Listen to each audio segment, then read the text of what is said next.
आज हम व्यवस्था विवरण की पुस्तक में अध्याय 16 का अध्ययन करेंगे। आबीब महीने को स्मरण करके अपने परमेश्वर यहोवा के लिए फसह का पर्व मानना, क्योंकि आबीब महीने में तेरा परमेश्वर यहोवा रात को तुझे मिस्र से निकाल लाया। इसलिए जो स्थान यहोवा अपने नाम का निवास ठहराने को चुन लेगा, वहीं अपने परमेश्वर यहोवा के लिए भेड़ बकरियां और गाय बैल फसह करके बलि करना। उसके संग कोई खमीरी वस्तु न खाना।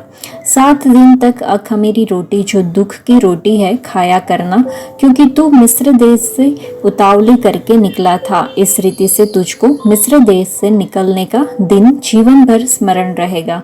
7 दिन तक तेरे सारे देश में तेरे पास कहीं खमीर देखने में भी न आए, और जो पशु तू पहले दिन की संध्या को बलि करे, उसके मांस में से कुछ सवेरे तक रहने न पाए। फसह को अपने किसी फाटक के भीतर, जिसे तेरा परमेश्वर यहोवा तुझे दे, बलि न करना। जो स्थान तेरा परमेश्वर यहोवा अपने नाम का निवास करने के लिए चुन ले, केवल वहीं वर्ष के उसी समय जिसमें तू मिस्र से निकला था, अर्थात सूरज डूबने पर संध्या काल को फसह का पशु बलि करना। तब उसका मांस उसी स्थान में, जिसे तेरा परमेश्वर यहोवा चुन ले, भूंज कर खाना। फिर सवेरे उठकर अपने अपने डेरे को लौट जाना। 6 दिन तक अखमीरी रोटी खाया करना, और 7वें दिन तेरे परमेश्वर यहोवा के लिए महासभा हो। उस दिन किसी प्रकार का कामकाज न किया जाए। फिर जब तू खेत में हंसुआ लगाने लगे, तब से आरंभ करके 7 सप्ताह गिनना। तब अपने परमेश्वर यहोवा की आशीष के अनुसार उसके लिए स्वेच्छा बलि देकर सप्ताहों नाम पर्व मानना।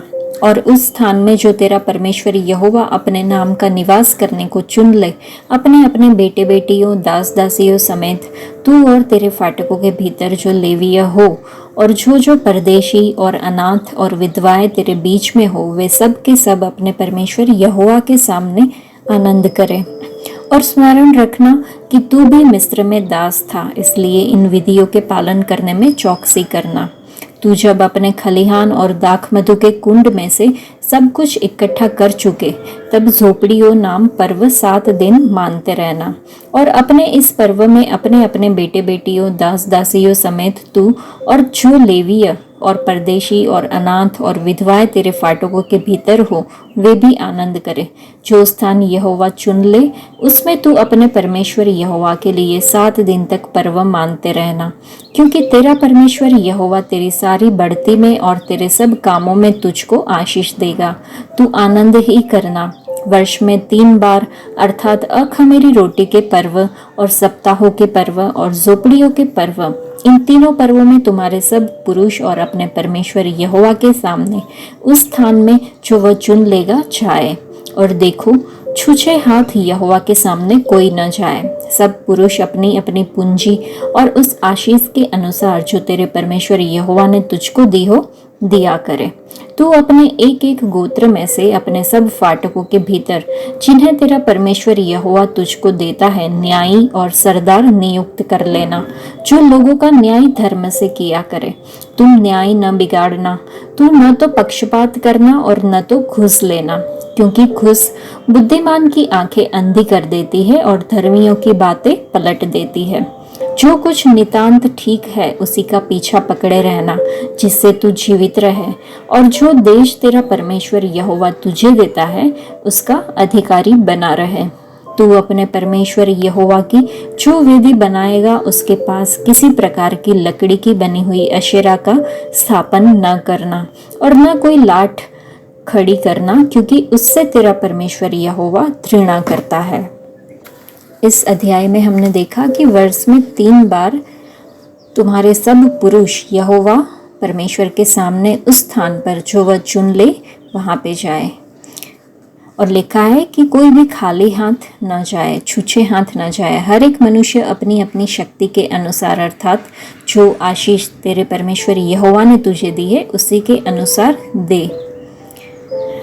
दूसरे कोरिन्थियों की पत्री में भी लिखा है कि प्रत्येक व्यक्ति वैसा ही दे जैसा उसने अपने मन में ठान लिया है, न गुड़न से या दबाव से, क्योंकि परमेश्वर हर्ष से देने वाले से प्रेम रखता है। उत्पत्ति की पुस्तक के 14वें अध्याय में इब्राहिम ने मेसोपोटामिया के राजाओं के साथ युद्ध में लूट का 10वां हिस्सा मलिकिसिदक को दिया, जिसे परमेश्वर प्रभु यीशु के समान कहा जाता है।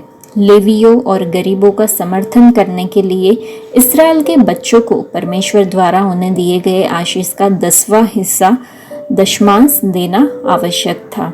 इस आवश्यकता के अलावा परमेश्वर ने उन्हें पर्वों के अवसर पर इसे देने के लिए कहा, क्योंकि उन्होंने उसे आशीष दिया था। परमेश्वर ने हमारे लिए मरने के लिए अपने प्रिय एकलौते पुत्र को दे दिया। वे ईमानदारी से हर दिन हमारी ज़रूरतें पूरी करते हैं। इसके अलावा उसने हमें आनंद लेने के लिए प्रचुर मात्रा में सभी चीज़ें दी है। निश्चित रूप से ये अधिक उपयुक्त है कि जब हम उसे याद करते हैं, उसकी मृत्यु का जश्न मनाते हैं, उसे धन्यवाद देते हैं और उसकी आराधना करते हैं और उसकी स्तुति करते हैं, तो हमें उसे और दूसरों को कुछ वापस देना चाहिए जो उसने दयालुता पूर्वक हमें दिया है। आइए मिलकर साझा करें। इब्रानियों की पत्री में 13वें अध्याय में लिखा है कि ऐसे बलिदानों से परमेश्वर प्रसन्न होता है। वास्तव में वे देखते हैं कि हम उन्हें क्या देते हैं। फिलिपियों की पत्री में लिखा है कि यह सुगंधित धूप ग्रहण योग्य भेंट है और परमेश्वर को भाती है।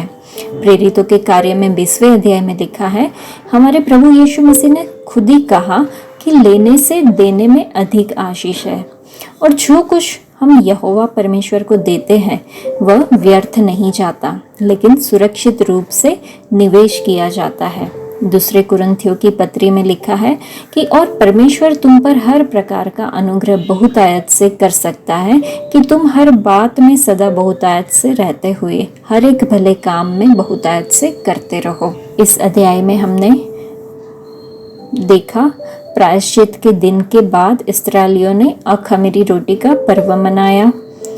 ये त्योहार इस बात का संकेत था कि फसल इकट्ठा करने का काम खत्म हो गया था और अब यहोवा को उसकी महान भलाई के लिए धन्यवाद देने का समय आ गया था। इसलिए यहोवा परमेश्वर ने पर्व मनाने वालों को यह आज्ञा दी कि जो स्थान यहोवा चुन ले उसमें 7 दिन तक अपने परमेश्वर के आदर में पर्व मनाना, क्योंकि तेरा परमेश्वर यहोवा तुझे सब बातों में आशीष देगा और अपने हाथ की सारी उपज उपजाओ और तुम पर वह अति आनंदित होगा। दरअसल उस त्योहार के दौरान इस्राएली खुशी से भर गए थे। उस पर्व के दौरान इस्राएली 7 दिन तक तंबुओं में रहे। इस प्रकार उन्हें याद दिलाया गया कि उनके पिता दादा कभी ये जंगल में रहते थे। इस पर्व के दौरान उन्हें इस बात पर ध्यान करने का मौका मिलता है कि परमेश्वर एक पिता की तरह उनकी देखभाल कैसे करते हैं। इसके अलावा दरिद्र, अनाथ सभी एक ही तंबू में रहते थे। इससे उन्हें याद आया कि पर्व के दौरान हर कोई एक समान है, कोई किसी से श्रेष्ठ नहीं है।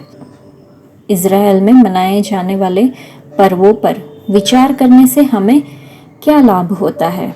यदि हम प्राचीन काल के यहूदी त्योहारों पर विचार करें तो हमें भी आनंद मिल सकता है। यहोवा परमेश्वर ने हमें उस भविष्यवाणी की पूर्ति की झलक दी है जो उसने अदन में इन पर्व के माध्यम से की थी। ये सोचकर हम कितने भावुक हो जाते हैं। इस भविष्यवाणी के प्रत्येक पहलू को पूरा होते देखकर हमें कितना रोमांच महसूस होता है।